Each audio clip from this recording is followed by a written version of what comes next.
एक बार की बात है कि एक छोटी सी बच्ची हाथ में गुल्लक लिए हुए एक मेडिकल स्टोर के पास खड़ी होती है।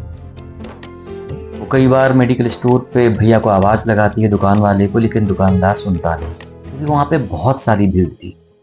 वो काफी देर तक प्रयास करती रहती है लेकिन उस दुकानदार को सुनाई नहीं पड़ता क्योंकि भीड़ इतनी थी जिसकी वजह से उस बच्ची की आवाज दुकानदार तक पहुंच ही नहीं पा रही थी। गुस्से में आकर उसने गुल्लक को उसके काउंटर पे पटक दिया।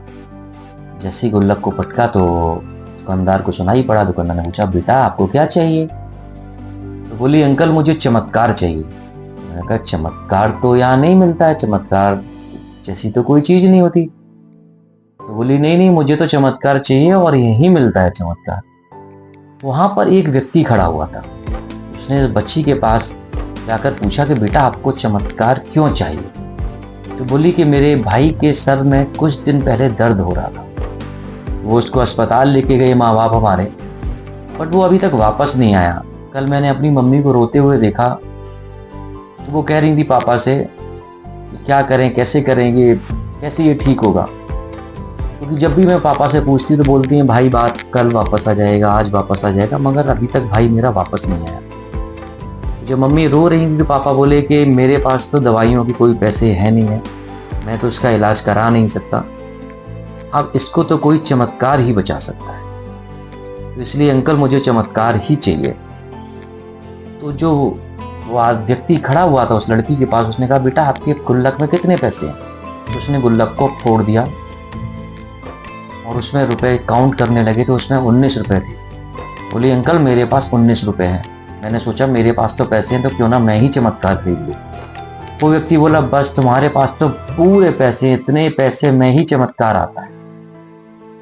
और वो व्यक्ति कोई साधारण इंसान नहीं था, वो एक न्यूरो सर्जन था।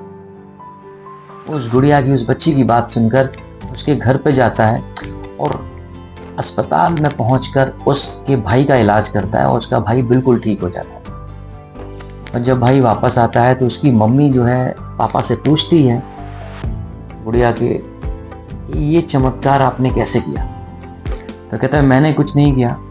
वो मुस्कुराए और बच्ची की तरफ देखते हैं कि ये चमत्कार तो इस बच्ची ने किया है, हमारी बच्ची ही हमारे लिए भगवान को खुद घर में लेकर आई। अक्सर क्या होता है कि हमारी लाइफ में बहुत उल्टी सीधी सिचुएशन आ जाती हैं, जब ऑलमोस्ट हमारा कॉन्फिडेंस जीरो हो चुका होता है, हम बिल्कुल हार चुके होते हैं, हमें कोई रास्ता समझ में नहीं आता है। लेकिन उस समय हमारे अंदर कहीं ना कहीं एक ऐसा बच्चा होता है कि अगर वो जाग जाता है तो वो कहता है कि मैं चमत्कार करवा के रहूंगा। क्योंकि बच्चों को ना शब्द समझ में नहीं आता, क्योंकि बच्चों के अंदर हारने की आदत होती ही नहीं।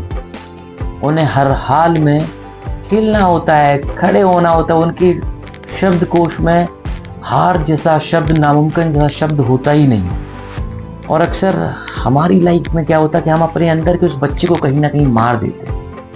तो अगर लाइफ में आपकी कभी भी ऐसी कोई सिचुएशन आए तो अपने अंदर के उस बच्चे को जिंदा रखिएगा जिसने कभी ना शब्द सुना ही ना हो, जो हर हाल में जीतने के लिए उम्मीद करता हो, खड़ा हो जाता हो और चमत्कार की एक उम्मीद करता हो। क्योंकि जिस दिन आपके अंदर से डर का भय निकल जाता है, जिस दिन आपके अंदर लगता है कि नहीं यार ऐसा कोई चमत्कार होकर ही रहेगा, उस दिन सफलता आपको जरूर मिलती है।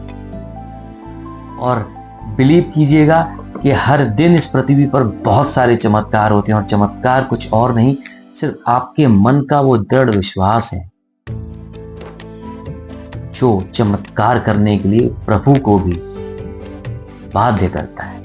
इसलिए हिम्मत मत हारिए और अपने जीवन में चमत्कार की उम्मीद करिए और उसके लिए हमेशा सज्ज रहिए। चमत्कार होते थे, होते हैं और होते ही रहेंगे।